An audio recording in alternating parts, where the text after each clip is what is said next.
Cool, huh?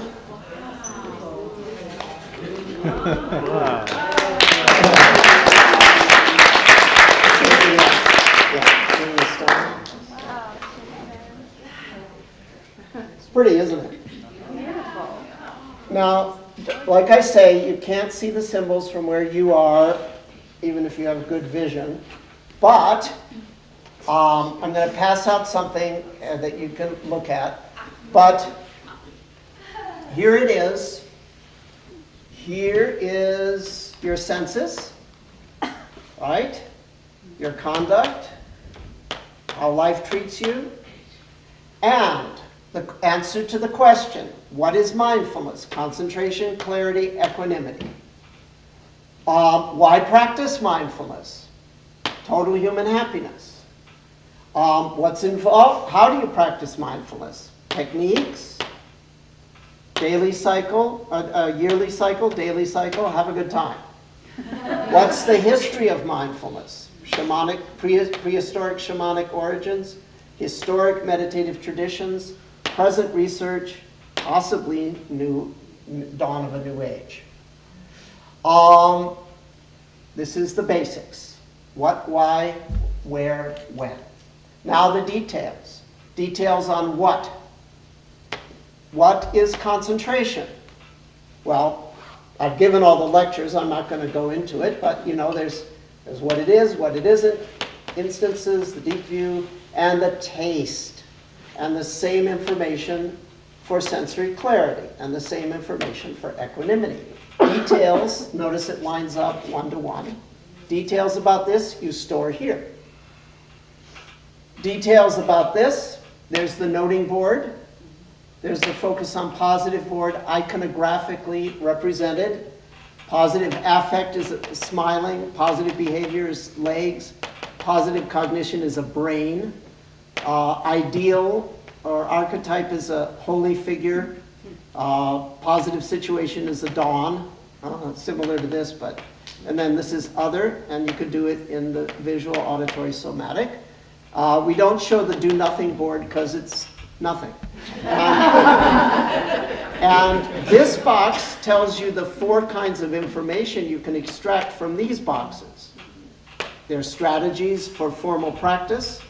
There are ways of classifying, cutting up the pie of sensory experience.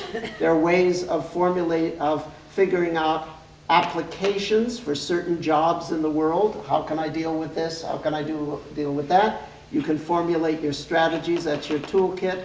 And also it gives you a detailed view of the history. That's a sundial.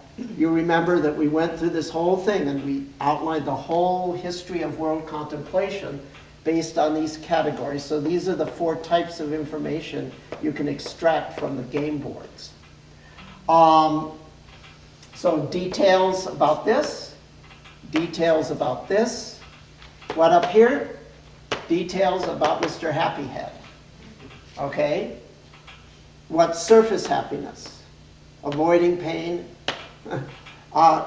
getting pleasure, avoiding pain. What's deep happiness? Experiencing pleasure times mindfulness.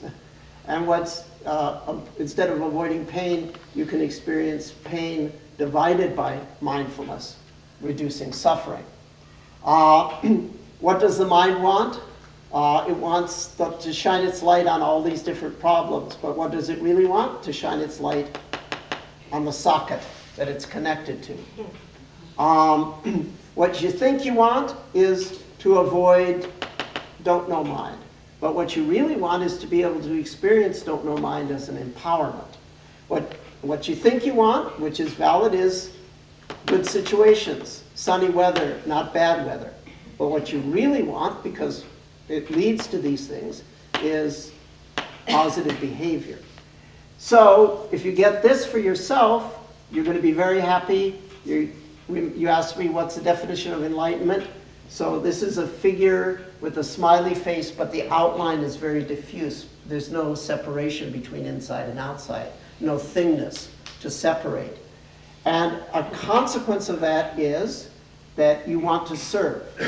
You want to serve materially, you want to serve by, this is a mouth, teaching mindfulness, mouth it, okay? You give dana, you support those that serve materially, and you support those who teach. Okay? So this gives you more information about this. Now, let's go deep. This is deep, this is basics. Detail, detail, detail. This is just for decoration. But it's sort of cool because this reminds us that our sensory experience is a yin-yang thing. And we see that in detail over here. This reminds us that our path, our techniques, at a deep level arise through an interplay, maybe not exactly yin-yang, but there's a little expansive contractive. So this reminds us of the deep view over here. This is practice, this is the deep view of practice. The interplay of active versus passive. Work with the parts, work with the whole. Make discriminations, break discriminations. Manifest a self, go into the no self.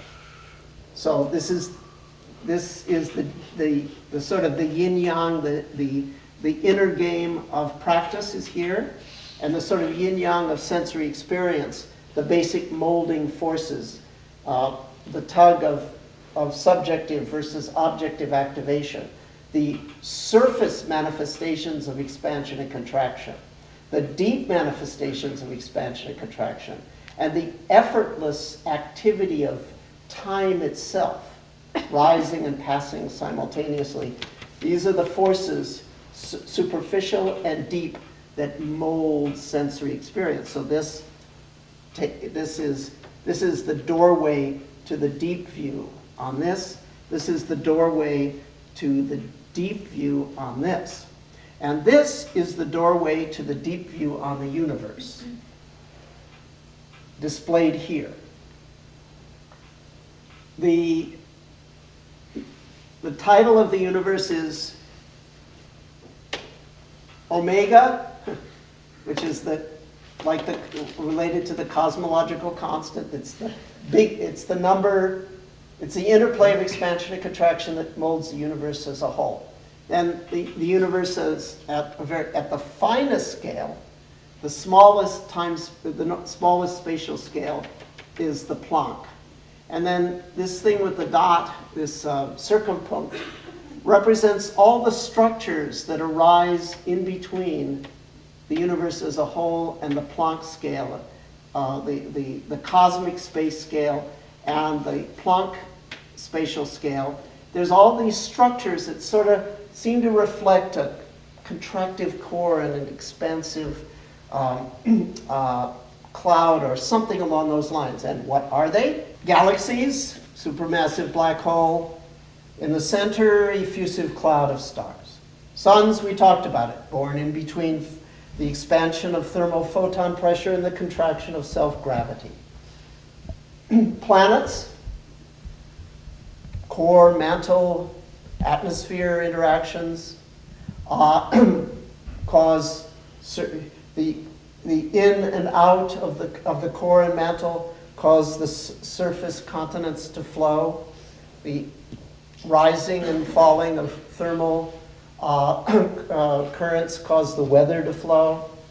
The human being, anatomically, it's got nerves that input, there's process in the brain, motor goes out, the heart and the capillaries, it's an expansion contraction thing. We have a similar kind of structure. And in our complicated, of all creatures, we are the ones that are most aware of the input-output in terms of cause and effect. Right?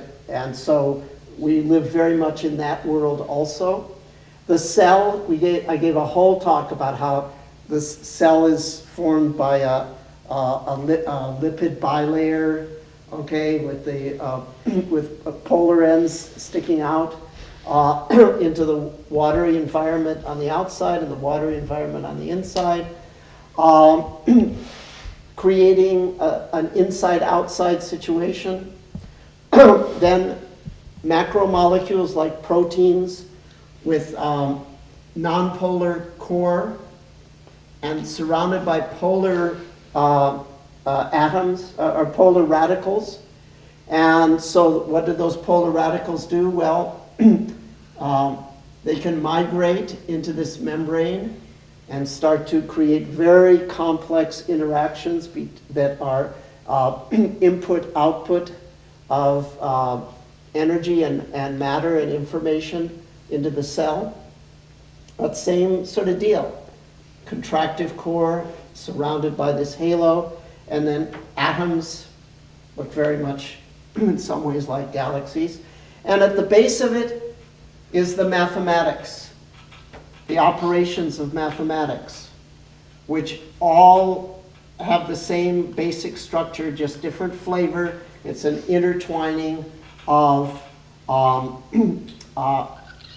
three kinds of polarizing and canceling activities.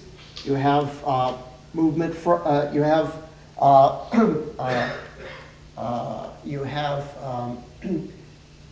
step forward, step back, don't move. You have stretch out, pull in, don't move.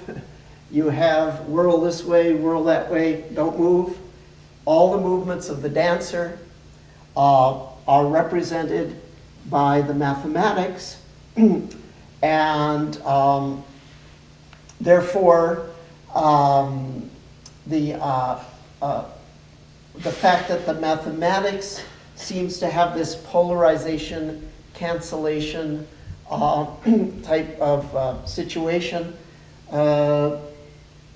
shouldn't surprise us, because we've discovered it in our own sensory experience. Seems to be something very fundamental about the way that, so it's sort of at the base of what models all of this. There was a famous mathematician named Haldane, Haldane, is an Englishman. And this was back in, I guess, the Victorian or Edwardian period.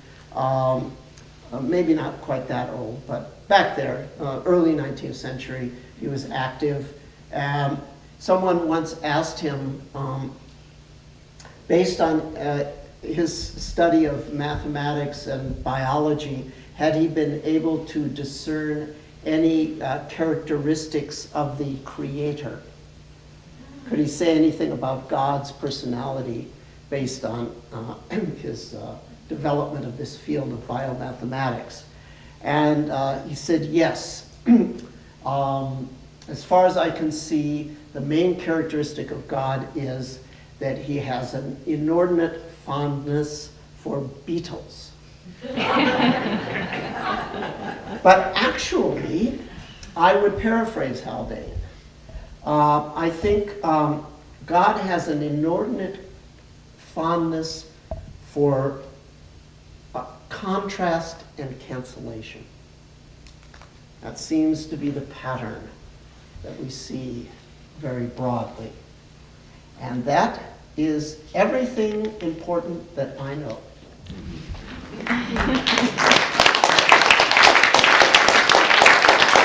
And now you know it.